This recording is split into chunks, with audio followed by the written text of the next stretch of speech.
महिमा ईशु प्रभु जी, गाते आते हैं तुझ पास, जीवन जल के प्यास, एक ही तो है आस, जग निर्माता मुक्तिदाता, जीवन जल देखा, जीवन जल देखा, जीवन जल देखा। जीवन जल कार्यक्रम देखने वाले सभी दर्शकों को प्रभु यीशु मसीह के मधुर नाम में नमस्कार। Living waters gospel broadcast Mumbai में एक रेडियो सेवा है। इसे हेरोल्ड मैग्रेगर 1953 में जब न्यूजीलैंड से आए आरंभ किए थे, जो आज तक परमेश्वर की दया से अच्छी तरह से चल रही है। इसके लिए परमेश्वर की स्तुति हो। इसके अलावा 2013 से टीवी प्रोग्राम भी चालू है, उसके लिए परमेश्वर की स्तुति हो। मुझे उम्मीद है कि आप ये प्रोग्राम देख रहे हैं और परमेश्वर का आशीष पा रहे हैं और आपके जीवन में भी परमेश्वर का महान योजना पा रहे हैं। हमारे कार्यक्रम का ये मुख्य उद्देश्य जो परमेश्वर का वचन बाइबल में जो लिखा है उसको समझाने के लिए है। परमेश्वर का वचन कहता है, आप सत्य को जानो और सत्य आपको स्वतंत्र करेगा। प्रभु यीशु मसीह वो सत्य है, जिसने उसे जाना है वो स्वतंत्रता पाए हैं। हम वही उसका ही गवाही है और हमारे जैसे कई लोग यीशु मसीह को पहचाने और स्वतंत्र हो गए हैं। क्या आपने प्रभु यीशु मसीह को आपका उद्धारकर्ता जाना है? जो आप जीवन जल प्रोग्राम निरंतर देखते रहे और आशीष पाते रहे। परमेश्वर आपको आशीष दे। धन्यवाद। जीवन जल कार्यक्रम देखने वाले सभी दर्शकों को जगत के उद्धारकर्ता प्रभु यीशु मसीह के पवित्र नाम में नमस्कार। यूहन्ना अध्याय 7 और 37वें पद में पवित्र शास्त्र वचन में ऐसा लिखा हुआ है कि यीशु ने लोगों को पुकार कर कहा, यदि जो कोई प्यासा है वह मेरे पास आकर पिए। जो कोई मुझ पर विश्वास करेगा उसके हृदय से जीवन की जल की नदियाँ बह निकलेगी। क्या आप जीवन में प्यासे हैं? क्या आप सच्चाई की तलाश में हैं?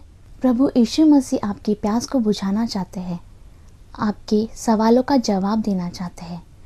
तो आइए परमेश्वर के संदेश को सुनने से पहले अपने मनों को तैयार करें और इस मधुर संगीत का आनंद उठाएं।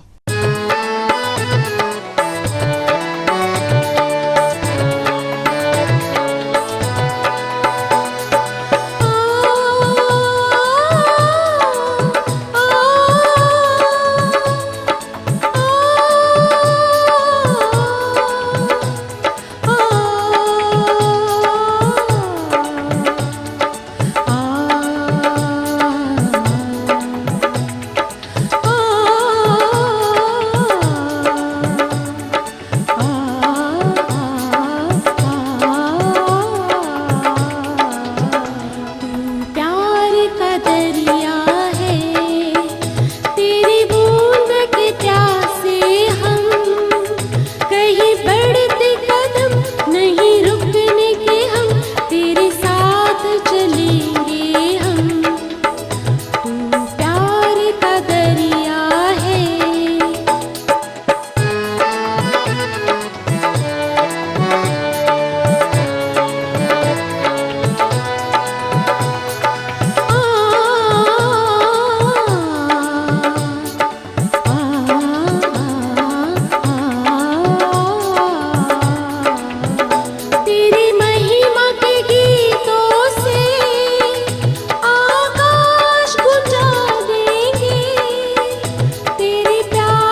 नमस्कार मित्रों, हम सब अलग अलग हैं, हम सब की पसंद अलग अलग है, हम सब अलग अलग बातों से नाखुश होते हैं।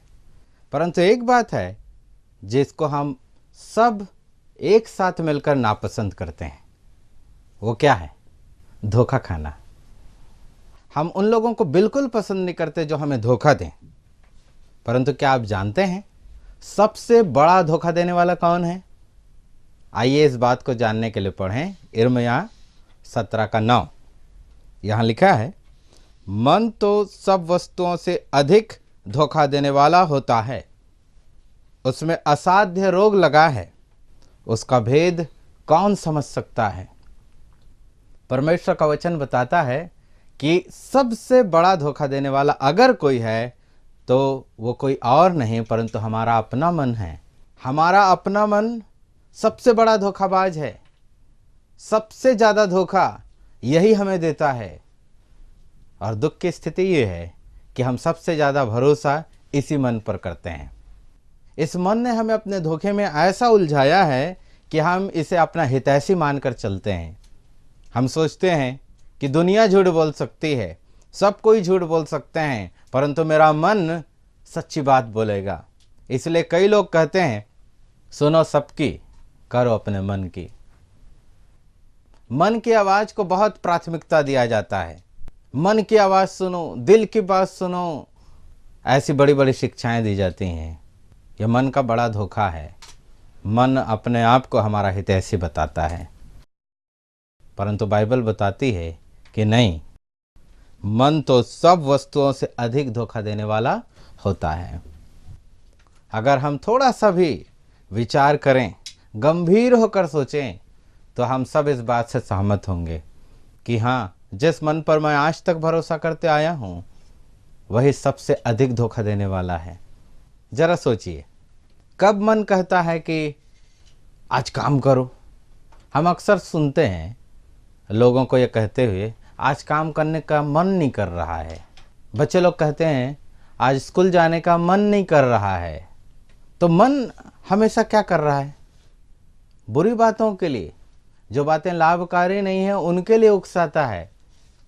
क्या आपने कभी सुना है कोई मनुष्य ऐसा कहे, आज मेरा काम करने का बहुत मन कर रहा है? बच्चे लोग बोलें आज पढ़ने का बहुत मन कर रहा है? नहीं, बिल्कुल नहीं। मन कभी अच्छी बातों के लिए हमको लालायित करता ही नहीं है। मन हमेशा हमारी हानि की बातें हमें सिखाता है। जवान लोग इस मन के चक्कर में ही अपने जीवन को बर्बाद कर देते हैं। पढ़ाई के समय में गलत राह पे चले जाते हैं। और जवानों की तो बात छोड़ें, बड़े बुजुर्ग भी इस मन की गुलामी में अर्थ अनर्थ कर बैठते हैं। मन इतना धोखा देने वाला है, ये अच्छी वस्तुओं को बुरी और बुरी को अच्छी बतलाता है। मन हमें नचाता है, मन हमें विनाश की ओर ले जाता है। इस मन के बारे में यहाँ पर लिखा है, उसमें असाध्य रोग लगा है। तो ये मन स्वस्थ नहीं है। हमारे मन के बारे में अगर हम विचार करें, ये हमारा जो मन है वो निरोगी नहीं है, इसमें असाध्य रोग लगा है, ये बीमार है। बड़ी गंभीर बीमारी इस मन को लगी है। और आगे लिखा है, उसका भेद कौन समझ सकता है। इस मन में जो बीमारी है, इस मन में जो रोग है, उसका भेद कोई नहीं समझ सकता है। एक बीमार मन हमको चलाए जा रहा है, जो ठीक नहीं है, जो पूर्ण रूप से भ्रष्ट हो चुका है, वो मन हमको ले चले जा रहा है। हम उसके सहारे जीवन बिता रहे हैं। यह मन बड़ा धोखेबाज है। इस मन ने मनुष्य को बर्बाद कर दिया है। भ्रष्ट मन ने मनुष्य को भ्रष्ट बना दिया है। आप समाचार पत्र उठाकर पढ़िए, टीवी में समाचार को देखिए, अपने आसपास होने वाले घटनाओं पर विचार करिए। क्या आप पाते हैं? मनुष्य कितना पतित हो गया है। कभी मौका मिले तो जेल जाकर कैदियों से मिलिए, वे क्यों जेल में आए हैं इस बात को पूछिए, और आपको पता चलेगा कि बिल्कुल ही फालतू बात के लिए वो वहाँ पर सजा काट रहे हैं। उनके मन ने उनको उकसाया कि ऐसा करो, बहुत फायदा है, और बाद में वो पाए कि वे जेल में हैं। कितने ही बार हमने पढ़ा है, कितने ही बार हमने सुना है, कितने ही बार हमने देखा है और कितनी बातों को हम प्रत्यक्ष रूप से जानते हैं। हम स्वयं गवाह हैं कि मनुष्यों ने ऐसे ऐसे घिनौने काम किए जो कोई भी साधारण मनुष्य अपने विवेक में रहकर नहीं करेगा। उसमें कोई लाभ नहीं है, कोई मजा भी नहीं है, फिर भी लोगों ने कर दिया घिनौने काम। हम पढ़ते हैं बाल यौन शोषण के बारे में, और इसका स्तर और बहुत गिर जाता है और बहुत घिनौना ये तब हो जाता है जब हम कई बार पढ़ते हैं कि दादा ने अपने ही पोती के साथ गलत काम किए, चाचा ही अपने भतीजी के साथ गलत काम किया। बहुत ही बुराई में मनुष्य पड़ गया है। अगर वो विचार करे, थोड़ा सा सोचे, तो पाएगा कि उसका मन उसको भटका रहा है। जितने घिनौने काम हैं मन हमसे करवाता है। मन हमको प्रलोभन देता है कि इसमें मज़ा आएगा, मन हमें प्रलोभन देता है कि इससे फ़ायदा होगा, और अंत में हम पाते हैं कि हम बर्बाद हो चुके हैं। मन एक और धोखा देता है। कुछ ऐसे लोग हैं जो इस बात को सोचेंगे कि हाँ सही बात है, ये अपराधी लोगों का मन बहुत बुरा है, उनका मन उनको धोखा देकर बर्बाद कर दिया है। मैं ठीक हूँ, मैं तो कोई गलत काम किया नहीं हूँ। ये एक और धोखा है जो मन हमको देता है। जरूरी नहीं है कि आपने बुरे काम किए हों, बुरे काम करना ही आपको अपराधी नहीं ठहराता है। इस दुनिया की अदालत में कामों को जांचा जाता है। अगर आपके काम जो प्रकट रूप से दिखाई देते हैं वे सही हैं तो आप निर्दोष ठहरते हैं। अगर आपके काम जो प्रकट रूप से दिखाई नहीं देते आपको निर्दोष ठहराए तो आप निर्दोष ठहरते हैं। दुनिया के अदालत में कामों को जांचा जाता है, परंतु यहाँ पर 10 पद में लिखा है, मैं यहोवा मन को खोजता और हृदय को जांचता हूँ। परमेश्वर अपने बारे में बताता है कि मैं मन को खोजता और हृदय को जांचता हूँ। दुनिया की अदालत कामों को जांचती है, परंतु परमेश्वर मन को जांचता है। अब हमारा मन हमको निर्दोष ठहराने न पाए, जैसा कि अक्सर होता है कि तुम तो गलत काम कर ही नहीं रहे हो, तुम निर्दोष हो, दूसरे लोग जो अपराध कर रहे हैं वो पापी हैं, तुम निर्दोष हो। तो आज यह पद हमको बतलाए कि नहीं, परमेश्वर हमारे कामों को बस नहीं जांचता है, परंतु वह हमारे मन को जांचता है। और फिर किसको हियाव होगा कि वह अपने आप को निर्दोष मान सके। हम में से कौन परमेश्वर के सम्मुख खड़े रखने का हियाव रख पाएगा? कोई नहीं, क्योंकि हम सब जानते हैं चाहे हमने बुरे काम किए ना हो, परंतु बुरे विचार हमारे मन में भरे पड़े हैं। कितने ही बार हम बहुत ही अच्छे जगह पर बैठकर बहुत ही गंदी कल्पनाओं में खो जाते हैं। कितने बुरे बुरे विचार हमारे मन में आते हैं और जाते हैं। दूसरों की नज़रों में हो सकता है हम बहुत ही धर्मी हों, परंतु हम जानते हैं हम कौन हैं। और दुख की बात यह है कि हमारा मन हमको बोलता है कि नहीं, तुम ठीक हो, तुम अच्छे हो, वो जो चोरी कर रहा है वो गलत है, तुम तो चोरी नहीं कर रहे हो, तुम धर्मी हो। देखो, अमुक व्यक्ति ने बलात्कार किया, वो पापी है, अमुक व्यक्ति ने डाका डाला, वो अपराधी है, तुम बढ़िया हो। कामों के द्वारा हम अपने आप को जांच रहे हैं। हमारा मन कामों के द्वारा हमें मजबूर कर रहा है कि हम अपने आप को धर्मी समझें, परंतु परमेश्वर मन को जांचता है और हम दोषी ठहरते हैं। हमारा मन हमें धोखा न देने पाए। हमारा मन कह रहा है कि हम दूसरों से बेहतर हैं, परंतु परमेश्वर हमको बताएगा कि हम दूसरों के समान ही हैं। जो गली का गुंडा है उससे हम बेहतर नहीं हैं। हमारे मन की कल्पनाएं बहुत बुरी हैं, इस बात को हम स्वीकार करने पाएं। फिर मन एक बात और बोलता है, यहाँ 10 पद में, उसको हम पढ़ेंगे बाद में। मन एक बात बोलता है कि ठीक है, तुम उतने अच्छे नहीं हो, परंतु इससे फर्क नहीं पड़ेगा, कुछ नहीं होगा, सब चलता है। आखिर एक दिन सबको मरना है और मरने के साथ सब कुछ खत्म हो जाएगा। कुछ भी करो कोई फर्क नहीं पड़ेगा। यह मन का तीसरा धोखा है। यहाँ 10वें पद में लिखा है, फिर से एक बार मैं पढ़ता हूँ।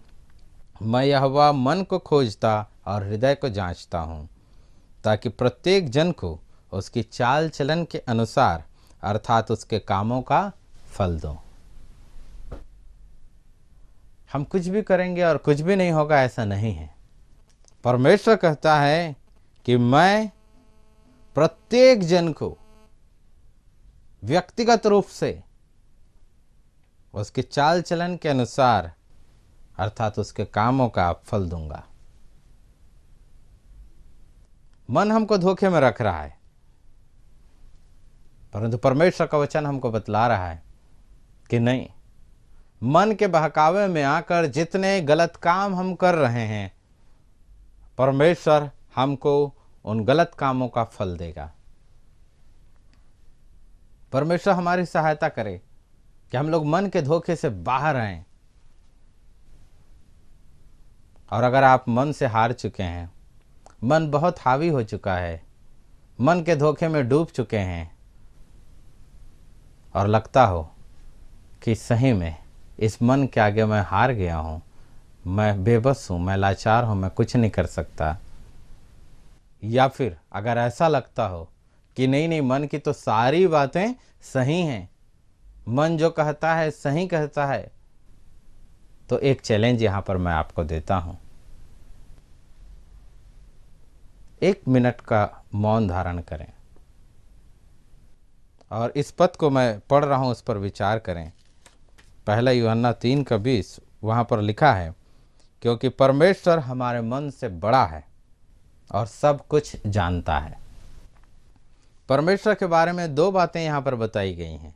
परमेश्वर हमारे मन से बड़ा है और दूसरी बात, सब कुछ जानता है। हमारा मन सबसे बड़ा नहीं है। हमारा मन हमको अभी तक धोखा दे रहा है, ये बात बिल्कुल सही है, लेकिन ऐसा नहीं है कि हम बेबस और लाचार हैं, हम हार गए। परमेश्वर है जो मन से बड़ा है, और अगर हम उस परमेश्वर को बुलाएं, अगर उस परमेश्वर से हम कहें, परमेश्वर मेरा मन मुझको धोखा दे रहा है, मेरा मन मुझको बर्बादी की ओर ले जा रहा है, मैं जान नहीं पा रहा हूं कि क्या सही है क्या गलत है, आप मेरी सहायता करें, तो सहायता करेगा। मन के ऊपर केवल उसका राज चलता है। हम मन के आगे बेबस हैं, परंतु परमेश्वर बेबस नहीं है, वो हमारे मन से बड़ा है, वो राज करता है मन के ऊपर। वो हमें बताएगा हमारी स्थिति क्या है, वो हमको बताएगा। अगर आपको थोड़ा भी शक है कि आप सही हैं कि गलत हैं, आप पाप में पड़े हैं कि धर्मी हैं, तो जैसे मैंने कहा 1 मिनट का मौन धारण करें और परमेश्वर से पूछें, परमेश्वर मैं नहीं जानता कि मेरी स्थिति क्या है, मैं नहीं जानता कि मैं पापी हूँ कि धर्मी हूँ, आप बताएं मेरी स्थिति क्या है, क्या मेरा जीवन भला है कि मैं आपके नज़र में अपराधी हूँ, आप बताएं। ईमानदारी से अगर इस बात को बोलेंगे तो परमेश्वर सहायता करेगा। फिर हमारा मन हमें बहला नहीं सकेगा, फिर हमारा मन हमें धोखा न दे पाएगा, क्योंकि परमेश्वर मन से बड़ा है। ईमानदारी की प्रार्थना से सब कुछ संभव है। बड़े ईमानदारी के साथ हम परमेश्वर को कहें, परमेश्वर मैं सही में अपने आप को जानना चाहता हूँ कि मैं कौन हूँ।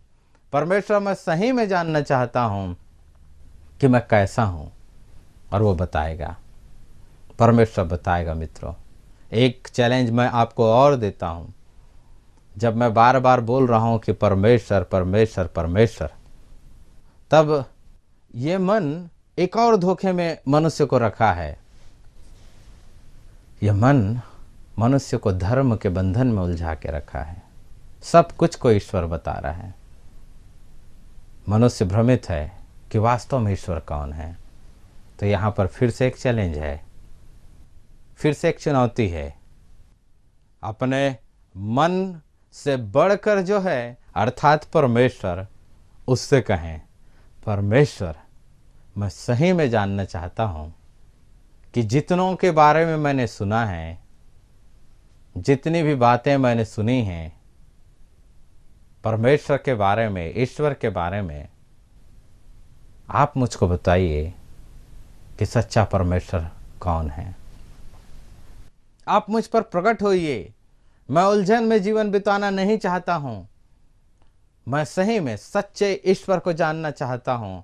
आप जो सच्चे ईश्वर हैं, मेरे मन से बड़े हैं, आप मुझ पर प्रकट होइए। आप अपने बारे में मुझको बताइए। आप बताइए कि आप कौन हैं। बाइबल में बताया गया है कि सच्चा परमेश्वर कौन है। बाइबल इस बात को बताती है, यीशु मसीह उसका नाम है। यीशु मसीह इस दुनिया में आए, मनुष्य रूप धारण करके, सच्चा परमेश्वर मनुष्य रूप लेकर आए, और इस सच्चे परमेश्वर ने हमारे बदले अपनी जान दी। मन के बहकावे में आकर जितने पाप हमने किए, उसके बदले जान उसने दी। वो मारा गया, गाड़ा गया और तीसरे दिन जी उठा। ये कोरी कल्पना लगती है, ये बस एक कहानी लगती है। मन कहेगा ये बहुत अच्छी कहानी है। चैलेंज ये है, आप परमेश्वर से पूछें, परमेश्वर ये कहानी मैं सुना हूँ, यीशु के बारे में ये कहानी मैं सुना हूँ, क्या ये कहानी सच्ची है? अगर सच्ची है तो आप मेरे मन में विश्वास दें, और अगर ये बात झूठी है तो उसको भी प्रकट करें। ये चैलेंज आप लीजिए, अपने मन से ऊपर उठने का चैलेंज, परमेश्वर को कहने का चैलेंज। हे सच्चे परमेश्वर, आप बताइए कि क्या यीशु मसीह ही परमेश्वर है? क्या आप ही यीशु मसीह हैं? आप जान पाएंगे। परमेश्वर आपकी सहायता करे। यीशु मसीह के बारे में बहुत सारी बातें आपने सुनी होंगी। आज चैलेंज लीजिए, पूछिए परमेश्वर से, क्या यीशु मसीह ही परमेश्वर है जिस पर मुझको विश्वास करना चाहिए? और अगर परमेश्वर आपको बताता है कि हाँ, यीशु मसीह ही वह है जिस पर आपको विश्वास करना चाहिए, तो आप उस पर विश्वास करें। वो उद्धार करता है। विश्वास होने पर इस छोटी सी प्रार्थना को आप करें। महान परमेश्वर, मैं धन्यवाद देता हूँ कि आपने मुझ पर प्रकट किया कि यीशु मसीह ही परमेश्वर है। आपने प्रकट किया है यीशु मसीह कि आप ही परमेश्वर हैं जिसकी मुझको ज़रूरत है। मैं आपसे प्रार्थना करता हूँ, आप मेरे पापों को क्षमा करें। मैं मानता हूँ कि मन के फेर में आकर मैंने बहुत बुरे काम किए। आप मेरे बदले मारे गए, गाड़े गए, जी उठे। विश्वास करता हूँ, मुझे माफ़ करें। आमीन। धन्यवाद।